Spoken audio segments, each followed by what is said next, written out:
Ein kleines Mädchen versucht, sich umzubringen. Ein Junge steht daneben, als sein Bruder von einem Querschläger getötet wird. Auch wenn die Geschichten kaum schlimmer sein könnten, die Kinder aus Syrien interessieren den Rest der Welt leider fast gar nicht. Lana Idris will das ändern. Sie ist Bankdirektorin aus Frankfurt und hilft den Kindern, die wir leider alle leicht vergessen. Schreckensbilder, wie es sie haufenweise im Internet gibt. Bomben, Tod, Elend. Diese Kinder haben alles gesehen, sind verwundet worden, haben Geschwister verloren, Mütter, Väter, Heimat. Lana Idris, Bankdirektorin aus Frankfurt, kommt, um ihnen beizustehen, um ihnen Hoffnung zu geben in einer Situation, in der es keine Hoffnung gibt.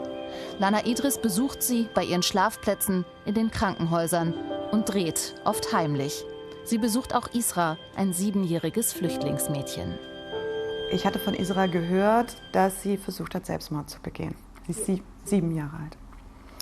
Für mich unvorstellbar, wie ein 7-jähriges Kind versuchen kann, Selbstmord zu begehen. Und als ich sie dann gesehen habe, habe ich es verstanden. Sie hat furchtbarste Verbrennungen. Das gesamte Gesicht, der Körper. Sie ist jetzt seit 4 Monaten in diesem Zentrum. Sie kommt aus dem Osten des Landes, aus der Azor, und sie war im Haus der Familie, als es bombardiert wurde und dieses Haus auf sie zusammengestürzt ist. Das ist Lana Idris in ihrer anderen Welt, in der reichen, glänzenden Welt des Frankfurter Bankenviertels.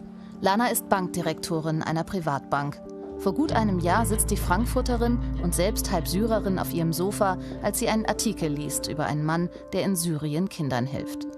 Juan Zero, selbst Flüchtling, hat die Kinderhilfe Yasmin Baladi gegründet. Bei ihm sollen Kriegsflüchtlingskinder spielen und vergessen lernen.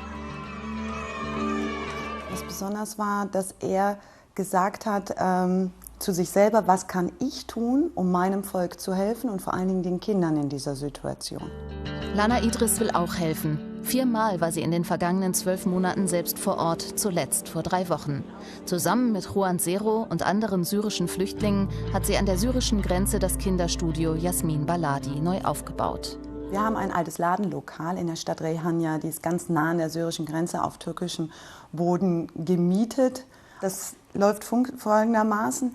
Alle Kinder aus diesem Ort, und wir reden von 20.000 Kindern, Flüchtlingskinder in einem Ort, der insgesamt 40.000 Einwohner hat, können dorthin kommen. Die Eltern können die Kinder registrieren lassen. Sie können dort spielen, mit ihnen arbeiten. Kinder sollen hier in all ihrem Elend, geschockt von Tod und Krieg, leichte Momente haben. Betreut werden sie von syrischen Flüchtlingen, die von einem deutschen Kindercoach ausgebildet wurden. Die Kinder hier spielen, was sie kennen, und bauen aus Lego am liebsten Waffen, sagt Juan Zero.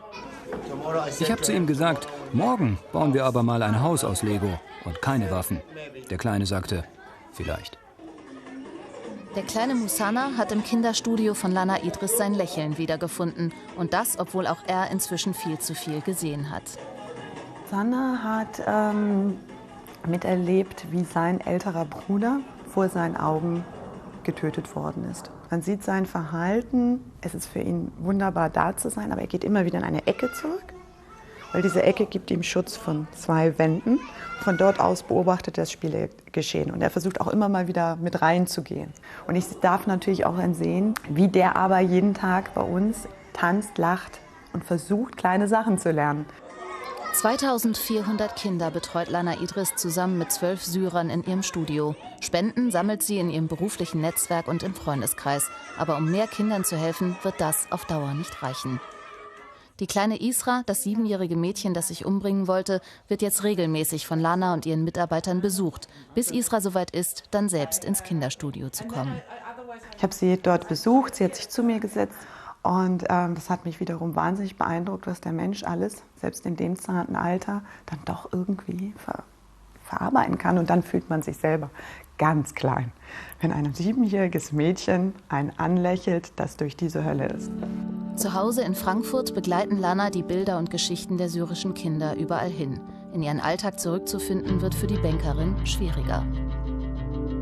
Ich kann diese beiden Welten nicht mehr zusammenbringen. Das ist der 4. Besuch und es fällt mit jedem Mal schwerer. Ich habe nicht, dass ich Abscheu gegen meine Welt habe, überhaupt nicht. Ich habe wundervolle Menschen in dieser Welt und ich verurteile sie auch nicht. Aber selbst ein Besuch im Supermarkt scheint einem dann irgendwie, unlogisch zu sein, wenn einem vorher mehrere Menschen um Lebensmittel, um einfachste Lebensmittel gebeten haben. Lana Idris, eine mutige Frau im Wechselbad zweier so unterschiedlicher Welten. Lana hat sich entschieden zu helfen und Kinder wie Musanna und Isra in all ihrem Elend nicht mehr alleine zu lassen. Tolle Frau.